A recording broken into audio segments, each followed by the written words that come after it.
Okay, we are continuing our study of the book of Leviticus here on the Listener's Commentary. And in this recording, we're going to be looking at Leviticus chapter 17. It is not a long chapter, a rather short chapter.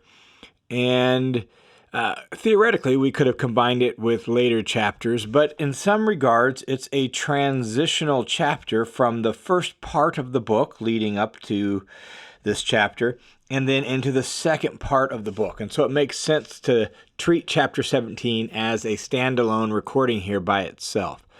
And to set up the context of this, we need to keep in mind the big chunks of the book of Leviticus so far. So up to this point in chapters 1 through 7, we've seen the instructions for the sacrifices at the tabernacle. Then in chapters 8 through 10, we were given the opening ceremonies for the tabernacle itself. Chapters 11 through 15 then dealt with clean and unclean foods and other matters related to ritual purity so that they could worship at his tabernacle in a pure and holy state. And then finally, in the last chapter, chapter 16, which really is very much the center of the book, we were given instructions for the Day of Atonement, this great annual day of atonement and cleansing and ransom and purification that cleansed both the tabernacle and all its implements, as well as provided forgiveness of sins and atonement for the people themselves. And if you notice those big chunks, all of that has to do with what happens at the Lord's tent, the tabernacle, or what God expects of you so that you could draw near in worship at the Lord's tent. Well, now, here in chapter 17, it will address a particular issue related to sacrifice, blood, and butchering clean animals. It really deals with a practical reality. Now that the tabernacle has begun, now that tabernacle worship has started, how do you handle sacrifices? Because prior to this, you can see it in the book of Genesis, people built their altars and offered sacrifices at a moment when they felt a need to, when they wanted to offer a burnt offering to seek God's help or thank God for something, they would do that, right? You see that throughout the book of Genesis. The people of Israel, Abraham's descendants, have been doing that since the days of Abraham, since Abraham himself built altars and offered sacrifices. But now there's a central place for worship, and there's central instructions for how to offer sacrifices. Well, chapter 17 picks up at that point and addresses a really practical question. Now that tabernacle operations have begun, what does that mean for all other kinds of sacrifice? And so we read in chapter 17, verse 1, "Then the Lord spoke to Moses, saying, Speak to Aaron and to his sons and to all the sons of Israel." So the high priest, all the priests, and the whole nation, and say to them, "This is what the Lord has commanded, saying, Anyone from the house of Israel who slaughters an ox, a lamb, or a goat, all clean animals, all animals used for sacrifice, in the camp, or slaughters it outside the camp, and has not brought it to the doorway of the tent of meeting to present it as an offering to the Lord in front of the tabernacle of the Lord, bloodshed is to be counted against that person. He has shed blood, and that person shall be cut off from among his people." Now, if this was all that was said, we could easily get the impression that the issue was specifically about slaughtering animals and butchering meat to eat. So that if you wanted to butcher a goat for a family celebration, you'd have to go to the tabernacle and butcher it there. And if you didn't, you'd be guilty of bloodshed. But verse 5 clarifies what the issue specifically is. It's not just butchering an animal for food. This is about sacrifice. In other words, if you're slaughtering an ox or a goat or a sheep for sacrifice, you need to present it at the tabernacle. Verse 5 makes this clear. Look at verse 5. This shall be done so that the sons of Israel will bring their sacrifices, which they were sacrificing in the open field, as we see Abraham do, for example, in the book of Genesis, right? So that the sacrifices they were offering on their own in the open field, so that they will bring them to the Lord at the doorway of the tent of meeting to the priest and sacrifice them as sacrifices of fellowship offerings, peace offerings to the Lord. So the issue here is legitimate versus illegitimate sacrifices. Prior to the opening of the tabernacle, legitimate sacrifices could be made on an altar you made for yourself out in an open field where you worship the Lord. But we've brought all that now into a central location at the tabernacle so that the only legitimate sacrifices now are those that are offered and presented to the Lord at his sacred tent, the tabernacle. That's why verse 4 states the penalty so strongly. You will be guilty of bloodshed and cut off from your people if you don't participate in proper covenant loyalty to God by offering legitimate sacrifices at his tabernacle. And the reason for that is now that the tabernacle has been built, set up, and opening ceremonies have been launched and tabernacle worship has begun, there can be no more freelance sacrifices. So if you're going to sacrifice an offering to the Lord, you can't just slaughter the animal wherever you want. You have to bring it to the tabernacle. The priest must be the one to be there to slaughter the animal and offer it as a sacrifice to the Lord. So verse 6 says, the priest shall sprinkle the blood on the altar of the Lord at the doorway of the tent of meeting and offer up the fat and smoke as a pleasing aroma to the Lord. And they shall no longer offer their sacrifices to the goat demons with which they play the prostitute. This is going to be a permanent statute for them throughout their generations. So to offer their own freelance sacrifices now is to offer them to false gods. It's not honoring to Yahweh. It's a violation of their covenant with him. It is, as it says here, to play the prostitute. That is, to betray their covenant partner and be disloyal to him. In other words, this is serious stuff. If you're going to offer sacrifices now, you can't just build your own altar and do it. That would be to offer it to, as said here, the goat demons, some sort of false god that God is warning them that that's how he's going to view their sacrifices now. You're offering it to a false god. So bring your sacrifices to the tabernacle. Then he restates this whole principle and the penalty. Verse 8, he says, then you shall say to them, anyone from the house of Israel or from the strangers who reside among them. That is, to foreigners who now are part of the people of Israel because they live in the land and they're part of the people, who offers a burnt offering or a sacrifice and doesn't bring it to the doorway of the tent of meeting to offer it to the Lord, that person shall be cut off from his people. He has violated the covenant. He is no longer in good standing with the covenant people. Therefore, he's going to be banished from the covenant community. That's the first issue here in chapter 17 is legitimate sacrifice. Now, the second issue that comes up in this chapter will be eating blood.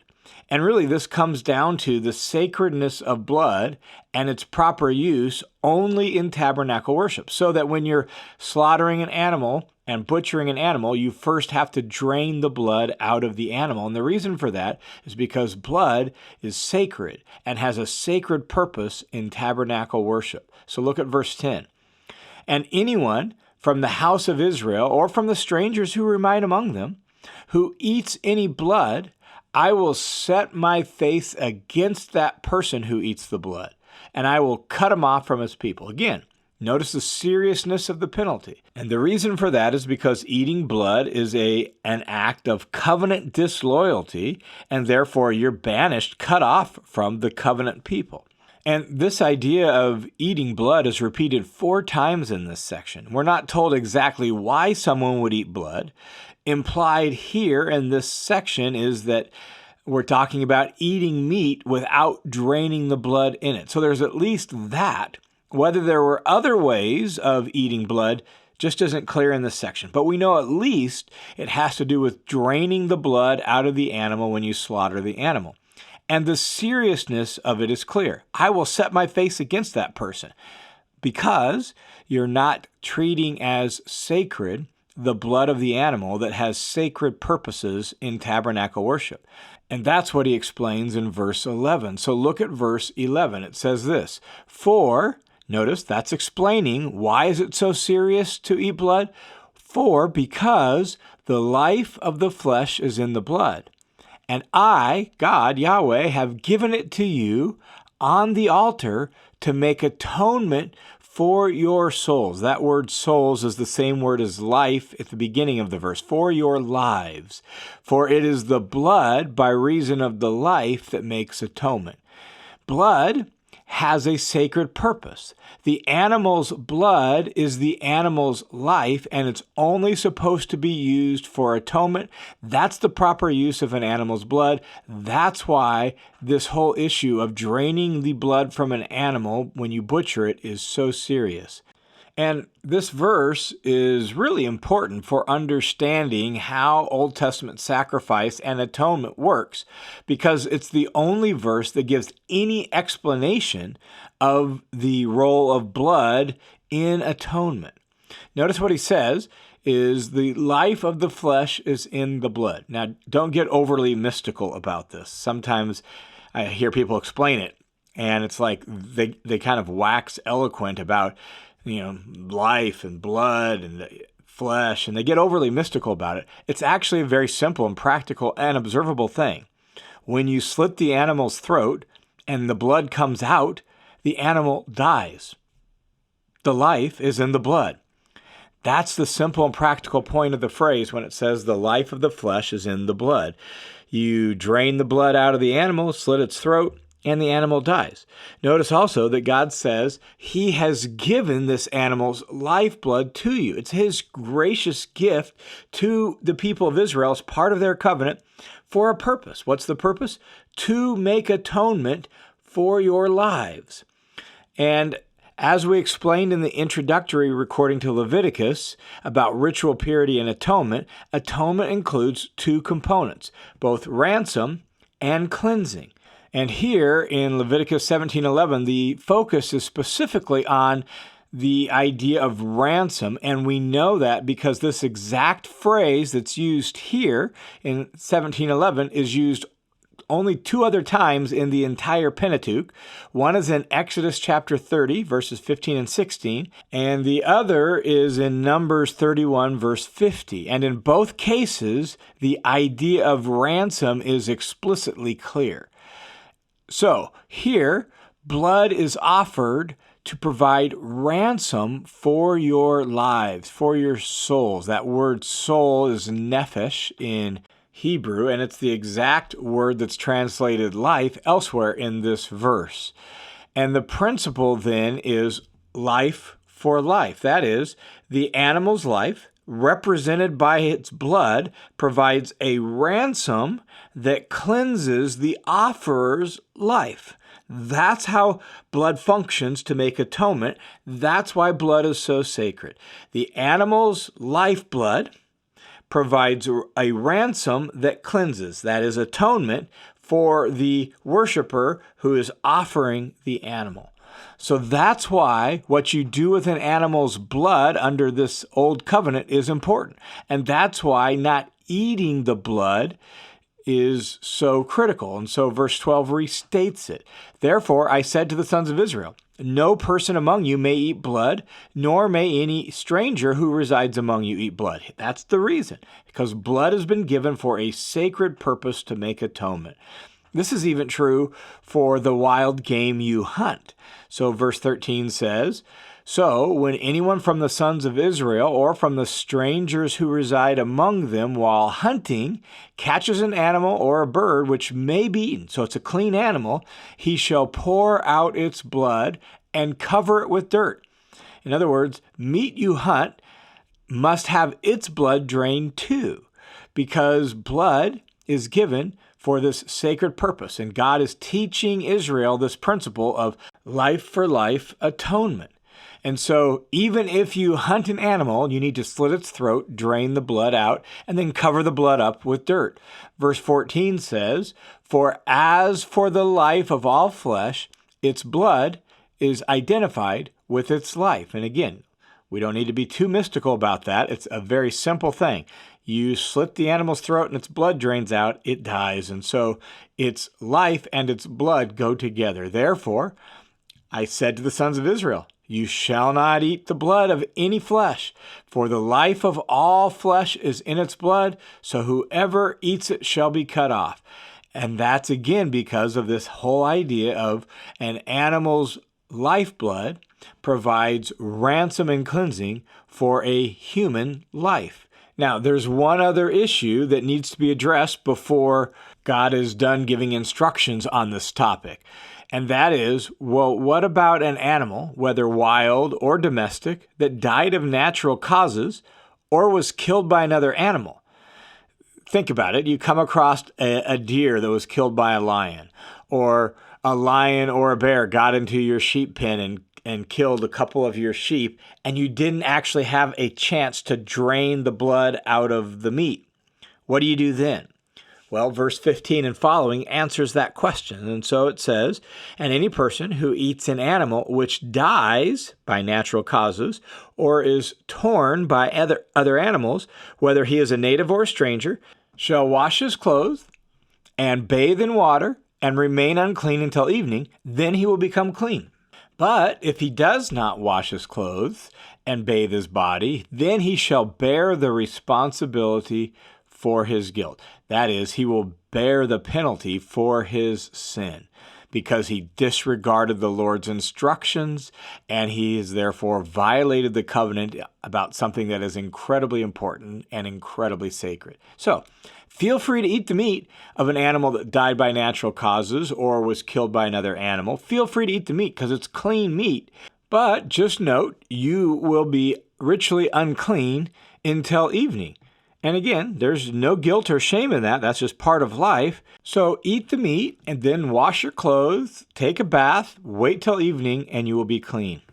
So to summarize chapter 17, this chapter deals with the proper way animals need to be slaughtered, both in a sacrificial context and in a non-sacrificial context, and it instructs then on the proper use of blood. And all of this was part of worshiping the Lord the way he says that they should worship him.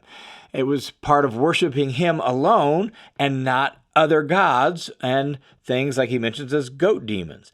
Loyalty to their covenant king is demonstrated by worshiping him faithfully in this way regarding blood and butchering of animals. And that's the heart of the theological message of this chapter. This includes where they offer sacrifices. This includes how they use blood.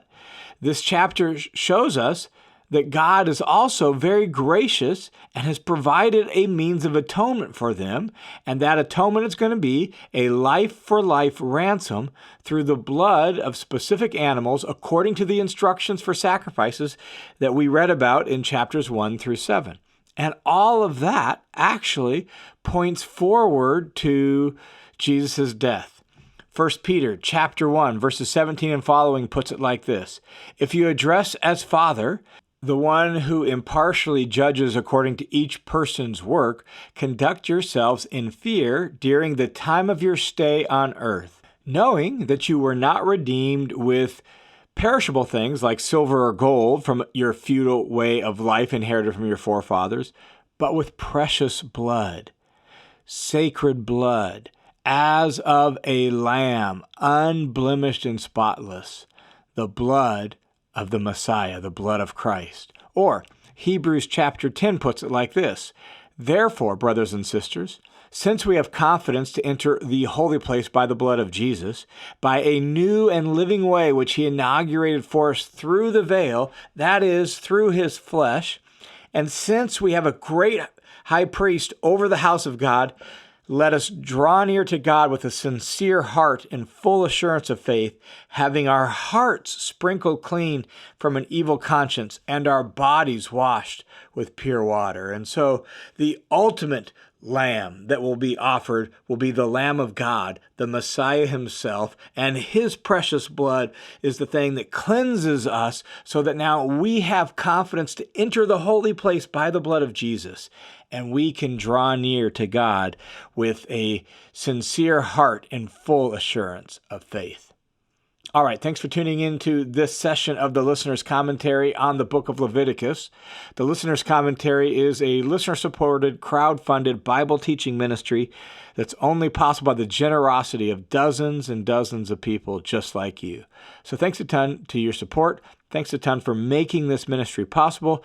If you have been encouraged by this ministry, built up by it, and want to join the team of supporters, you can do so by going to listenerscommentary.com, clicking the Give button, and it'll redirect you to a page, my page at World Family Mission, where you can put in a dollar amount. If you want to make it a recurring monthly donation, you just click a little box that says Make This Monthly. All those funds will come this way to help this ministry continue to reach more and more people so that they too can learn and live the Bible. Thanks a ton for your support.